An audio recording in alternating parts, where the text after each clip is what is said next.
You, I don't know if you remember or not, you were on the show, on a version of this show when you were a coach here back in the late 90s.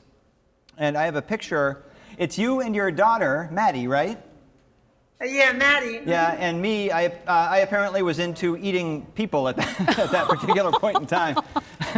But it was so much fun having you on the show back then, and it's so nice to have you back on the show and to talk about your book, Secret Warrior. So tell me about the book. Tell me what the concept is of it and sort of what initiated the writing of the book.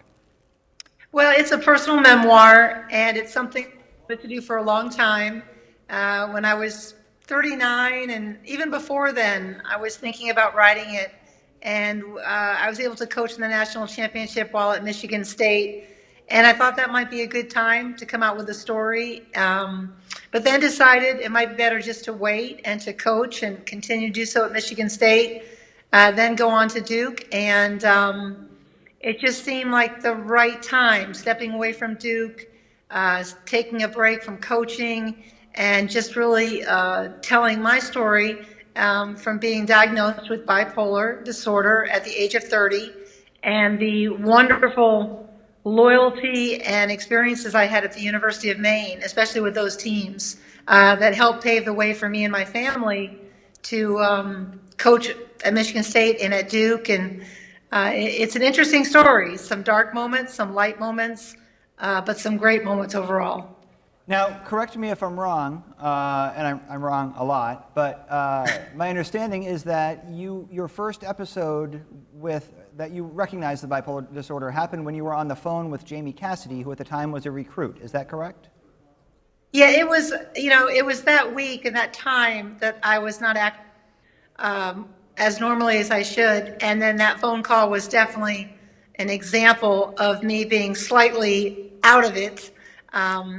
My husband was there, and yes, that was an indicator that mania had set in and that I was having a break with reality and my brain wasn't working quite right. So I am somewhat ignorant to bipolar disorder, but from what little I know about it is, my understanding is there are also extreme highs and extreme lows. Did you experience any of that prior to this particular episode, or did it all kind of come on at once with no warning signs? Well, it's a combination of, sleep deprivation can lead to many different things. And first of all, I had a manic episode, and that was, it was hard to tell. I'm a very upbeat, positive person. So it was kind of developing through the week without question, and then culminating in some of my behaviors, notably this one with Jamie on the phone. And sleep is very important, and at no point can you think that sleep is not important. That's for sure. I don't mean to make light of that at all, but I will say that I had your husband as a professor at the University of Maine. I think it was for an 8 o'clock class, and I did sleep through some of those. So please give my apologies to him.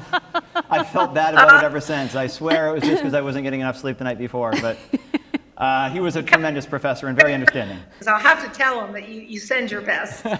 Thank you.